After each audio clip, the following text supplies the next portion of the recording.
Good evening, Kyle Stock Bulls, and welcome to video 4 of the YouTube series. Tonight we are going to be talking about how to budget and save money, which is a very important topic to gaining financial freedom.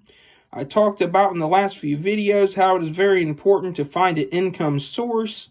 So whether that be working a regular job, getting together some side hustles, or maybe even starting your own business. Everybody likes to earn money in a different way, and that is okay. Where the major steps really come in is after you've made that money. You have to start making a plan for where you are going to send every dollar in your budget. How to budget is one of the biggest things that is going to allow you to achieve financial freedom. So how you want to get a budget together is you want to write everything down that you are spending. So you're spending on your housing, your vehicles that you drive, your groceries, cable bill, water and sewer, any utilities, all of this kind of thing you want to write down. And generally these are the same expenses that you have every single month.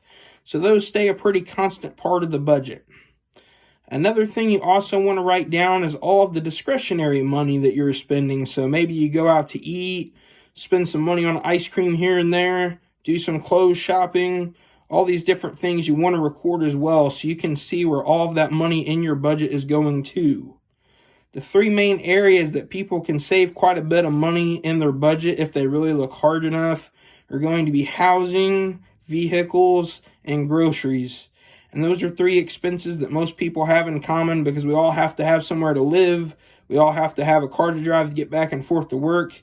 And we obviously all have to eat. So these three expenses are going to be pretty common among everyone. And these are the reason why I chose these three to use.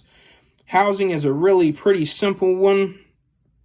Reason for this is just don't buy more house than you need. If you're a single person, you don't need a house that size for a family. That there saves you quite a bit of money. Just use the space that you need. Don't buy something that's way too big for your needs. That will save you a lot of money alone. You can also make larger mortgage payments, which knock down your interest over time. Now, the good thing is about mortgages is most of the time they don't have super high interest rates. Borrowing has been really cheap over the past 10 years, so that is a really good thing. But any extra money you can put towards that mortgage per month will knock down the amount of interest you have to pay in the long run. And that is what we're really focusing on in the journey to financial freedom, is eliminating your debt as fast as we can. So that's a pretty common one. Vehicles is also the same kind of thing, except a lot more people overspend in this category than they really do any other. What you really have to look at is how much vehicle do you need to get from point A to point B, because that's all a vehicle does for you. These vehicles these days have a lot of different luxury features, which are very cool. You can buy all different brands of cars at all different prices, but if you're not driving far to work per se, why spend a bunch of money on a car? Cars also go down in value, which is not good. That hurts your wealth pretty bad in the long run, so you want to spend as least on a vehicle as you can and still be comfortable for what you need. Now, if you're on the other end of the spectrum and you drive all the time, yeah, you're going to want to look at a more reliable car, and you're probably going to have to spend a little bit more money, but you can manage your expenses and set back some of the expenses as well. I'm going to talk a little bit about how to do that. So the first obvious way that you can reduce the amount of money that you pay for a car starts with negotiations at the dealership. Check around with quite a few dealerships. Try and make sure that you're getting a good price on the car. Negotiate with the salesman. Get the best price you can to start. That is where a lot of people mess up, especially they don't negotiate or try and find a better deal. They just walk into the dealership at the time and try and get a car because they see it. It looks cool. It'll fit their needs. And that's how people end up spending a lot more on a car than they need to. Another thing people have to consider as well about vehicle expenses is how far you are going to be traveling for work. That factors your insurance costs quite a bit as well as your gas that you spend. These are a couple factors that people don't often consider. If you live closer to home, Your travel expenses go down considerably, which is a good thing. Your insurance will also be less too because you don't have to travel as much. The insurance charges you less if you have to travel less, which is a good thing. So all in all, you really just want to buy as much car as you need. You don't want to overspend in the car category, especially because, like I said, cars do go down in value, especially if you're buying a new car. A lot of times, if you're buying a brand new car within the first year, the car has already lost half of its value. So that's the biggest thing we buy that goes down in value. The last area that we all spend a lot of money in is groceries. We all have to eat. That is a pretty common thing. So a couple of different ways that people save money at the grocery store are, number one, planning out your meals. So people will go ahead and make a plan for the 5 days of the week, write down what they need from the grocery store, and stick to that plan. People go into the grocery store and spend all kinds of money on different things as they see throughout the store, which is pretty normal. That's what the stores want you to do. But if you want to be financially free, you won't do it. You find out that you spend a lot more money walking through the store and seeing different things. And if you just went in with your list, get in and get out of the store. Another common thing that people also do to save money on groceries is clipping those coupons. That is pretty common. There's a lot of different coupons out there for the groceries that you buy. You may find that you find a lot more coupons than what you probably thought as far as groceries go. This is one area that I definitely need to improve in when I do my shopping because I'm a little bit lazy as far as trying to find a deal, because sometimes I think that, maybe the store might not have that deal, or I look in the ad and I'm like, well, all the products are probably gone.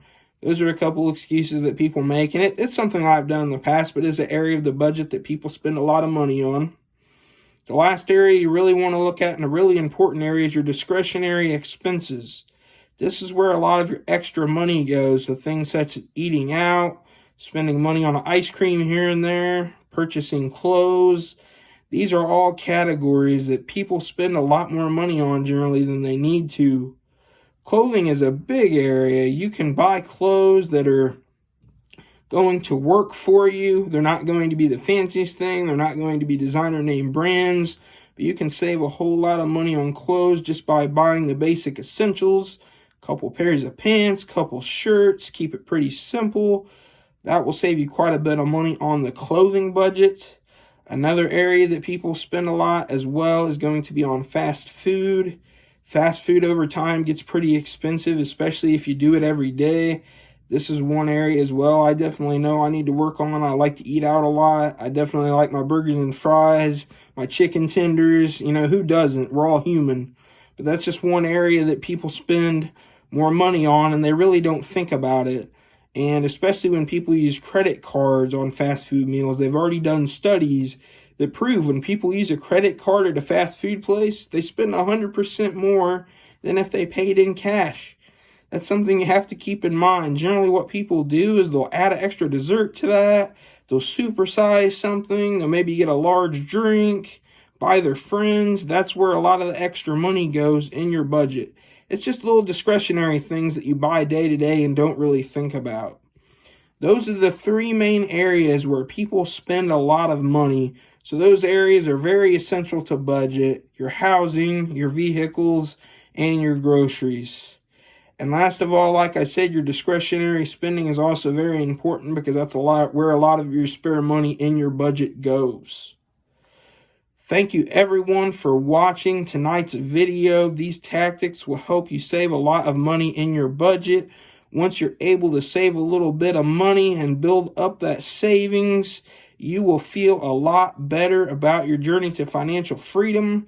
Once that money is saved back, we will be able to do some different things with that money that will help you grow your net worth. Your net worth is just all of your assets or cash minus your liabilities or debts that you owe. And that is the number that we want to make really high. The goal of this channel is to become financially free. I'm going to be talking to everyone later in the video series about how to get started investing money. That is going to be the next topic because we have discussed how to make money. We've discussed how to budget and save some money. Now we need to learn how to grow our money. Thank you everyone for watching. Smash that subscribe button. Give this video a thumbs up and stay bullish.